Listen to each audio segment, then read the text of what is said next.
uzatayotganda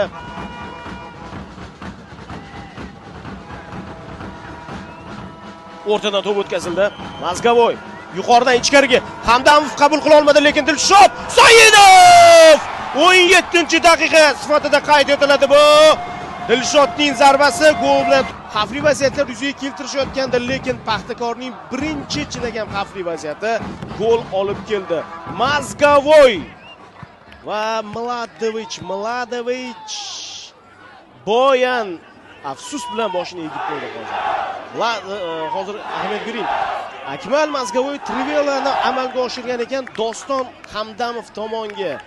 Hamdamovga bormaslik uchun harakat qildi. Mladovich buni uddaladi, lekin bu tomonda kim bor edi buxoroliklardan? Kim o'ynash kerak edi chap qanotda? Bu Muhammad Yo'ldoshevning nuqtasi. Qani Yo'ldoshev? Ulgurmadi Yo'ldoshev.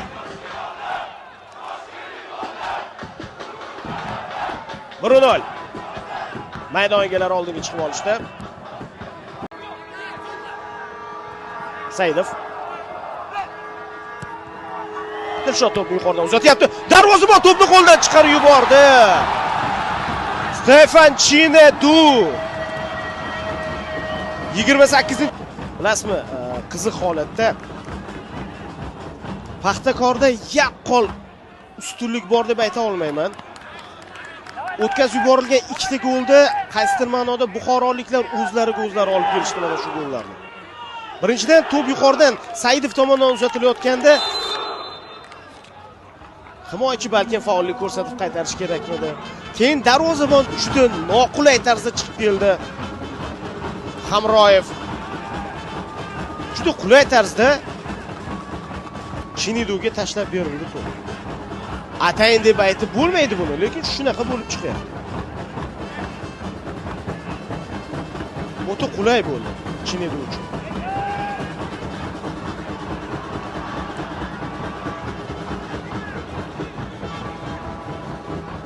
Ana endi boyigiga o'xshash vaziyatlarni ko'paytirish kerak Buxoro. Ma'lum bo'lyapti, hakam Buxoro foydasiga qaror chiqardi, lekin oldirib qo'yish ham mumkin edi. Jo'rayev. Yaxshi vaziyat bo'lishi mumkin Buxoroda. Aylanib oldi Rodich. Wow! Qanday gol uryapti Rodich! Vladimir Rodich boyiga urgan gollaridan birini ko'rdik shubhasiz.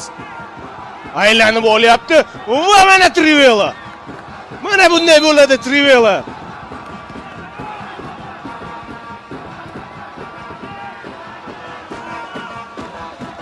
Kirill Tadorov. Ha, bu yerda qadrli do'stlar, Paxtakor vakillari bo'sh qoldirishdi. Birinchidan Tadorovni Sherzod Nasrullayev kechikdi uning oldiga qarshi chiqishga. Bamayli xotir to'pni Tadorov Rodichga tashlab beryapti va Rodich ham bemalol bu zamonaviy futbolda mumkin bo'lmagan holat. Bir futbolchi qabul qilib, bemalol aylanib olib o'ynashib oldi. Rodichga mana endi ruxsat berildi. Ko'ramiz. Ketdi. To'p yuqoridan jarima maydoni ichiga uzatilmoqda. Qaytib kelyapti Rodichning o'ziga, yaqinlashyapti jarima maydoni ichiga. Paxtakor vakillaridan biri maydonning ichida yotdi. Bosh bilan zarba. Voy, baribir kirdi to'p. Lekin hakam inobatga oladimi? Inobatga olgan. Menimcha hozir diqqat bilan vardagilar ishga tushdi. Xo'sh, to'p uzatildi. Kacharava bilan shunchaki to'qnashib ketish shekilli Bo'riyev. Bosh bilan zarba, Quvvatov qaytaribdi. Ikkinchisini ham qaytaribdi. Yana nima qilib bersin Sanjar? Rodichning to'p uzatishi, bosh bilan zarba Esonovniki, ikkinchisi oyoqda zarba Esonovniki. Gol kimniki? Kacharavaniki?mi? yoki Muhammad Qodir Hamraliyevning hafta golimi bu? Mana shu yerda nima bo'ldi? Bo'riyevning holatida nima bo'ldi? Shu muhim narsa hozir. Mana shu muhim narsa. Gol inobatga olinmadi, shu hal qiladigan nuqta. Yo'q, bu nuqtada endi Bo'riyev yotibdi. Xo'sh, qaytardi. Keyingisi qaytardi. Avtogol ekandi. Quvvatovdan avtogol ekan. Mana shu nuqtada. Talash, tortish, kurash. Bo'riyev yo'q, narigi tomonga ketdi-da. Bu muhim emas. Nariga tomonda Bo'riyev. Qidirilyapti. Qidiruvga berdik.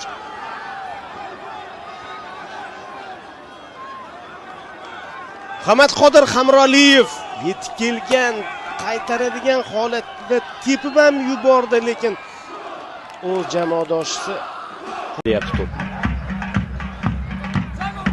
Ko'ra olmoqda Muhammadjonov. Ana endi esa to'p So'g'diyonada xavfli vaziyat bo'lishi mumkin. Ichkariga uzatma zarba yo'llandi va gol! Lyubcho Doriyev o'z uslubida, Mana ko'ramiz. Nurmatov.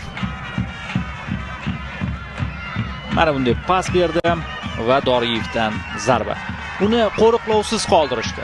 Jarima maydonchasi atrofida, zarba hududida. Bunday pozitsiyada Lyubcho Doriyevni qo'riqlovsiz qoldirish juda katta xato, albatta.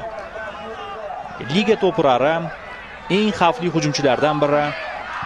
Yuqori texnika egasi, to'pni ham qanday aylantirdi e'tibor bering.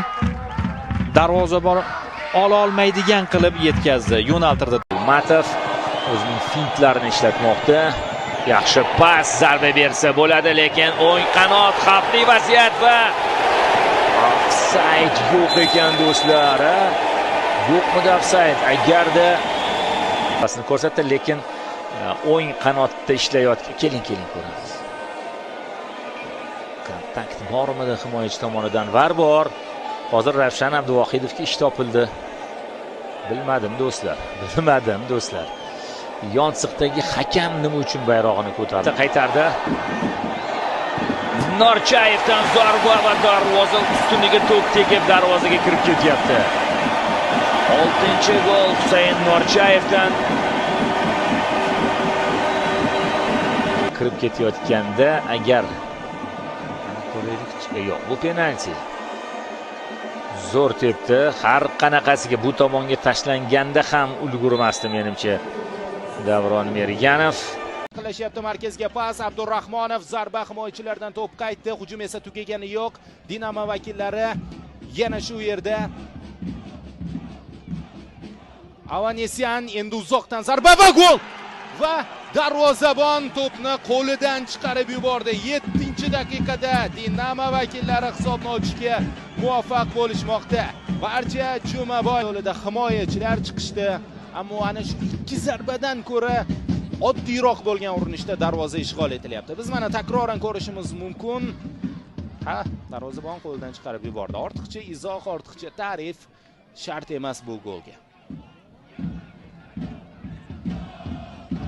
Bo'lib turadi.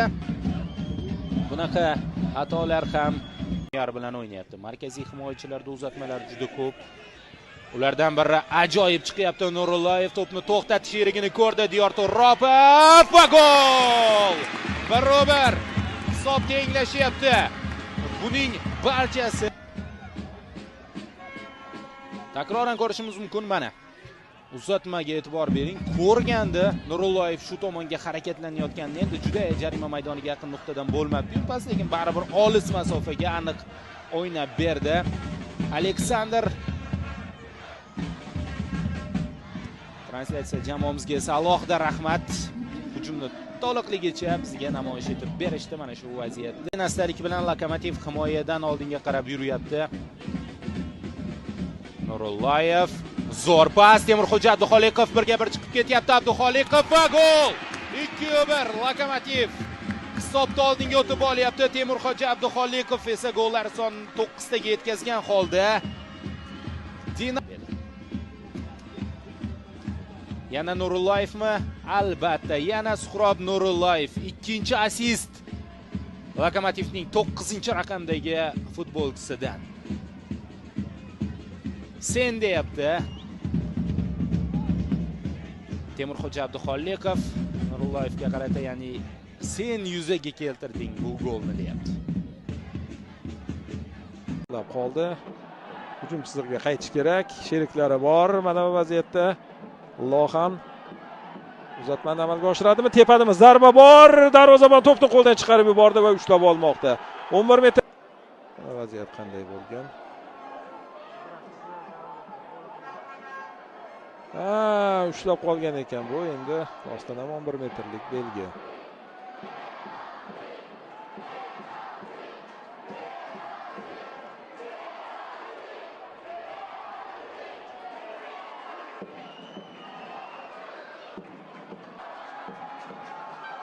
Diyorbek Ortiqboyev zarba va gol. Xorazm 33-daqiqada nihoyat hisobni ochdi. Pozitsion hujumlarni ko'paytirdi.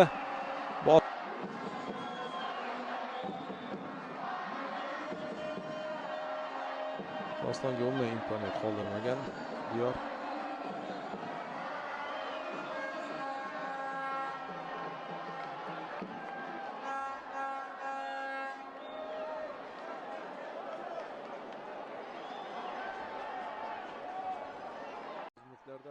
Qo'sha oldi. Rafael Sabino yaxshi uzatma. Hoshimov zarba gol! 2-0. Ulug'bek Hoshimov. Ana mukofotni qo'lga kirityapti. 2-0.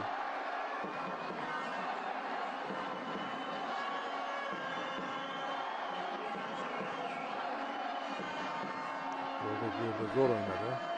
Himoyachini aldadi. Holatini to'g'rilab oldi.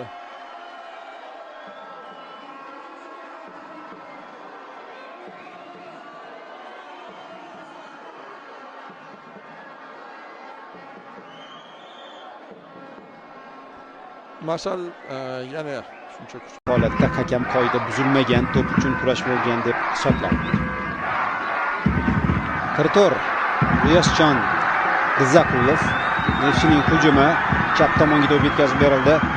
Odilov driblinglar bilan kirib borib zarba berdi va gol hisob ochildi. Tezkor gol 2-daqiqadayoq Alisher Odilov o'zining kuchli zarbasi bilan Nefchini hisobda oldinga olib chiqyapti. Kichik rikoshet bo'ldi.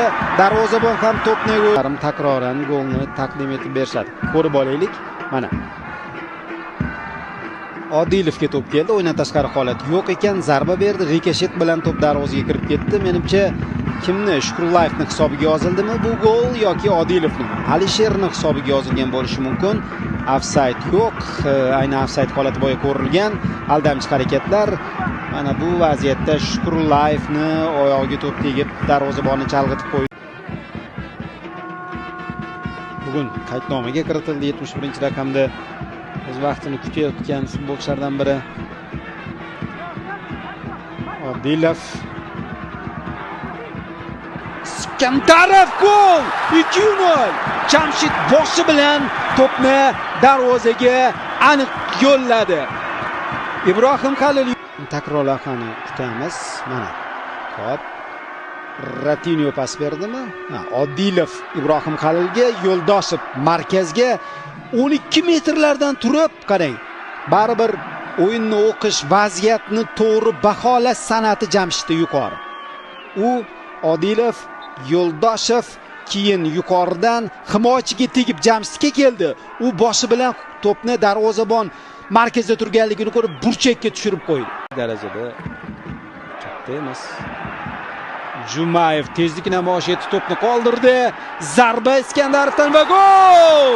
Jamshid Iskandarov bu o'yinni qahramoni. U dublini rasmiylashtirib qo'ydi do'stlar. Unga to'p qanday qoldirilganligini bazolayapti. Golni ko'ramiz. Hujum mana shu nuqtada rivojlandi. Davomini ko'ring, mana bu pas va Iskandarovga to'p qoldirildi. Jamshid qanday tarzda darvozabonni yonidan to'pni tashlab qo'yapti. Qarang. Mana shu joyida Jumayev qoldirdi. Jamshid qarang. Darvozabon qaysi tomonga qarayapti? To'p qayerga ketyapti? Buni faqat Jamshid qilmasdan to'pni shunaqa tushirib qo'ydimi deb o'ylagandim. Yo'q, bu yerda himoyachiga to'p tegib, keyin rikoshet bilan darvozaga borgan ekan. Darvozabonni tomoshabin bo'lishini sababi o'sha uzoq burchakda to'p qanday aylanib ketdi, ko'rdingiz? Omad Qizilqum tarafida edi. To'simga tegib o'tib ketib qoldi, qaytib. Yana bir hujum, ofsayd yo'q va gol! 4-0 do'stlar. Nefchi futbolchilari turli xil hujumlar tashkil etdi. Peretsani himoyachilar uzoqlashtirdi. Keyin mana bu pas Iskandarov oldiga tushirib beryapti Peretsani. Gol uryapti. Hop, turib o'rnidan gol urib, o'rnidan turib keyin o'sha joyda biroz turtib o'tib ketgan ekan. Biz hukm vakilini mana shu joyda mana imkoniyat, lekin bu zarba qovushmadi. O'xshamadi zarba. Shahzodbek Rahmatullayev o'zi xohlagandek zarba bera olmadi. Qarshi hujum. Odilovning tezligi yuqori. Bilamiz, to'pni egallab oldi. Yo'q, bu Yovich edi. 8-raqam jarima maydonchasi tomon kirib boryapti. Pas berdi. Imkoniyat bor Odilovda. Odilov aldamchi harakatlar, zarba, gol. Nuqtani eng kattasi. 5-0. Odilovdan o'zi uchun golli vaziyat yaratib oldi. Mana shu joyda Vladimir Yovich to'pni o'ziga bo'ysundirib, tezlikni namoyish etib, keyin pas berdi. Ofsayd yo'q, mana pas berdi. Odilov to'pni qabul qilib to'xtaydi. Mana shu joyda ikkita himoyachini o'rtasidan burchakka qarab tepdi. Neftchi gollarni turli tuman hujumlar uyushtirib kirityapti. Gollar xilma-xil. Ijrochilar endi o'zgarmayapti, katta ehtimol. Masalan, ikkita futbolchi ikkitadan gol uryapti.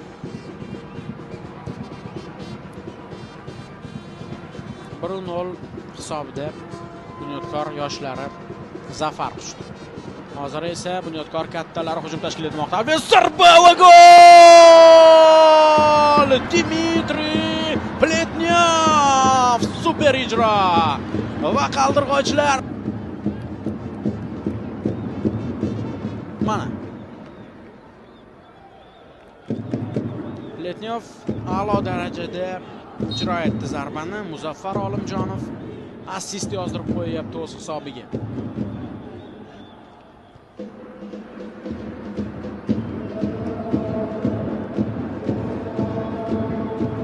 Mana to'p trayektoriyasini o'zgarganiga e'tibor bering. To'p yo'nalishini yopa oldi. Hakemga darhol javob qaytarishga harakat qilyapti, kutganimizdek. Hushtak chalindi, jarima maydonchasi ichida qoida buzilibdi. Nima bo'ldi? Penaltimi? Mana boshqa rakurs.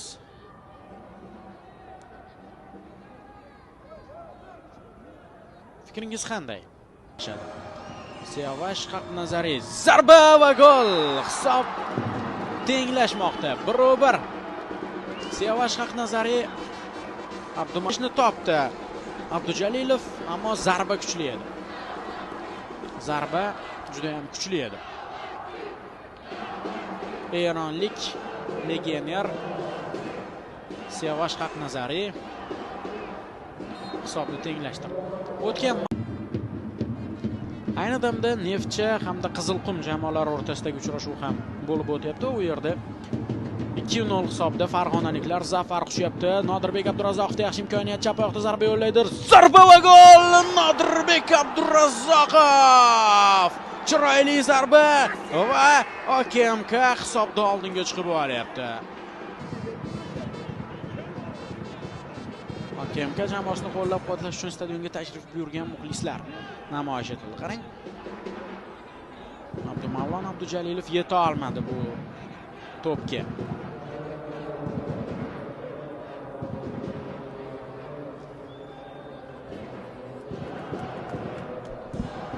Abdurazzoqov ideal zarbani ijro etdi. Rikoshet ham bo'libdi. Yo'l-yo'lakay Muhammad Hakimovga ham to'p tekkanligini ko'ryapmiz. Comebackka erishyapti OKMK. O'ng qanot orqali endi hujum rivojlantiriladi olmaliqliklarda. Xavfli vaziyat. Zarba! Super gol! Dahshatli ijro. Juda ham chiroyli gol. Aziz Xolmurodov.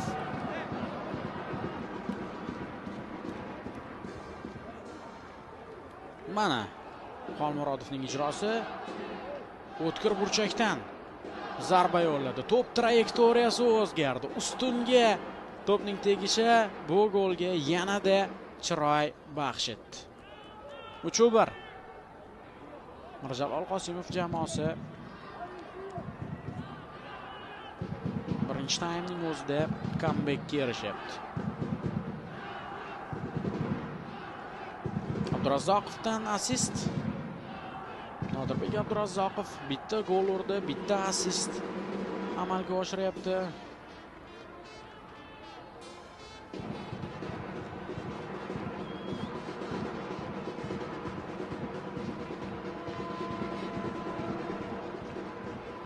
Karimovga bo'shatib berdi. Abror Karimov 44-raqamda harakat qiladi. 3-Shahzod Toirov, 7 Dilshodbek Ahmadaliyev. Hozir Bunyodkor hujum tashkil etmoqda. Xavfli vaziyat, yana bir zarba, jarima maydonchasida imkoniyat, zarba va gol! Hisob qisqarmoqda.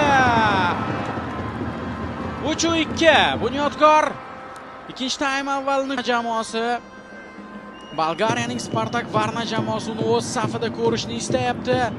Ammo Nosirjon Abdusalomov mana bunday qiyin damda Bunyodkorni tark etmasligini ma'lum qilgan. Uning agenti Ulug'bek Mirzayevdan eksklyuziv ma'lumot. Chiroyli tarzda gol kiritildi va Bunyodkor hisobni qisqartirdi. Aytdim-ku, bu o'yinda hali intriga yo'qqa chiqqani yo'q. Gollar shousiga aylanib ketayotgan bahsni